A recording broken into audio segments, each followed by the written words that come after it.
diwylliant Gwerin Cymru. Dyna chi bwnc. Gwerin. Dwi'n siŵr sut bydd y cyfieithydd yn ei gyfieithu, ond nid Gwerin golygu'r dosbarthiadau isa, ond Gwerin yn yr hen ystyr o bobl. Ynddo fe?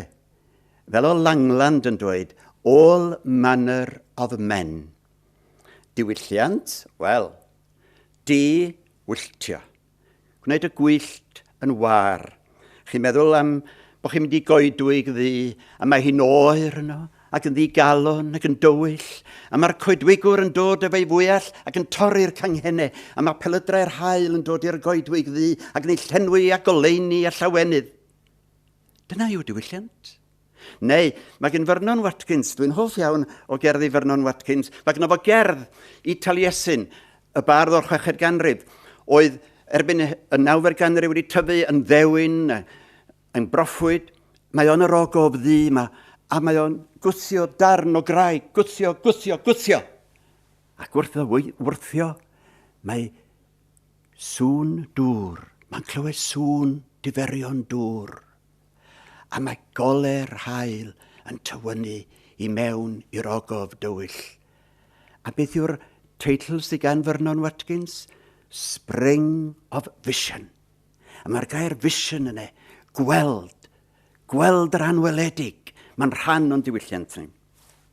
A hefyd dwi'n cael yn atgoffa o'r gair Lladin cwltrwm, yn golygu cyllell, ynddo? A'r gair Cymraeg cyfoethog, chi sydd yn arfer ar byd amaethyddiaeth, cwltwr yr arad, yr gyllell finiog nes ar blaen y swch, yn torri'r gramen galed, yn agor cwys, agor tir, arloesi, darganfod yr aer dan yr hedyn. Ac dyna beth dwi eisiau wneud, prynhawn yma, ydy dweud gair am gyfoeth yn diwylliant ni, a mae geiriau Waldo yn dod i'n hoff i, a dwi'n hoff iawn o'r geiriau yma. Waldo rhyw ddwrnod, medden nhw wrtha i, fel hyn ges i'r hanes, dod at gapel bychan yn y wlad, a gwr ti capel, fan honno, mae gapel ma'n fychan iawn, medde Waldo. O, di, medde gwr ti capel, mae'n edrych yn fychan o'r tu allan, ond mae o'n fawr o'r tu mewn. A dyna'r ysbrydolodd Waldo i ganu i gerdd ar geiriau bendigedig yna. Beth yw byw? Chi'n cofio'r ateb? Cael neuadd fawr rhwng cyfyng ddiriau.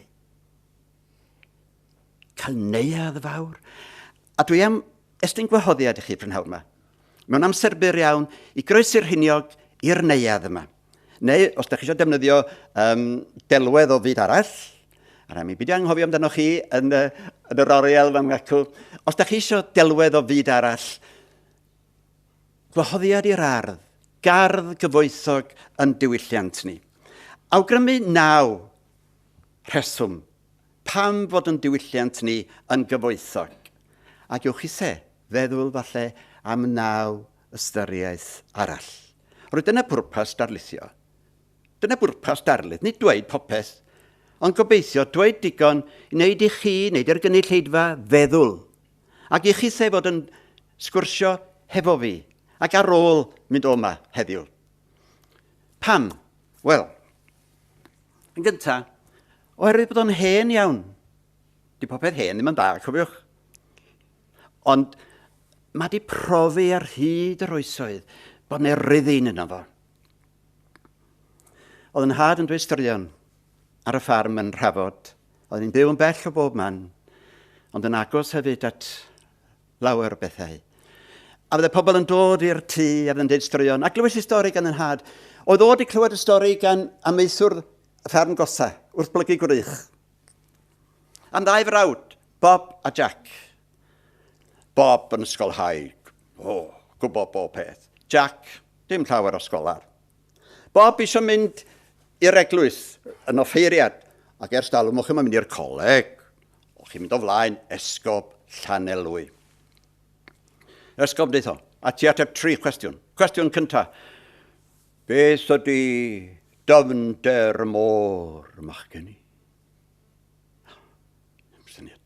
Rhael gwestiwn, beth ydy fy ngwerth i yn y gadair dderw yma? Bob yn syniad. Trydydd cwestiwn, beth ydy fy meddwl i? Dos adre medde'r esgob wrth Bob. Tyrd yn ôl mewn wythnos. Dyma Bob yn mynd ac yn dweud yr hanes wrth Jack. Cifrawd, medde Jack. Mae'n hawdd ateb rhywun, Hawdd iawn. Dyma fo'n mynd yr wythnos wedyn. Cwestiwn cyntaf. Nawr ymach gen i. Beth ydy dyfnder y môr? Medde Jack. Ergyd carreg. Mor isel ag yr aeth carreg. Wel, ardderchog, medde'r esgob. A'r ail gwestiwn, beth yng ngwerth i yn y gadair dderw yma? Medde Jack. 9 darn arian yr hugain, sir. Oherwydd 10 darn yr hugain oedd gwerth Iesu Grist. Wel, ardderchog, medde'r esgob.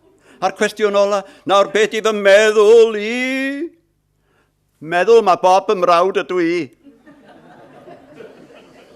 Nawr, oedd yn had yn dweud y stori ne, i wneud i ni blant chwerthin, difyru.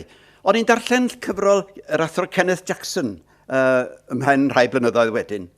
Early Welsh Tradition and Popular Tale, International Tale, beth yna. Dyma fi'n sylweddoli bod y stori'n had i'w chael yn India dros y byd. Bod ti'n mynd yn ôl falle'r 7fed ganrif, a bod ti wedi dod i Ewrop ac i Brydain hefo milwyr y groes.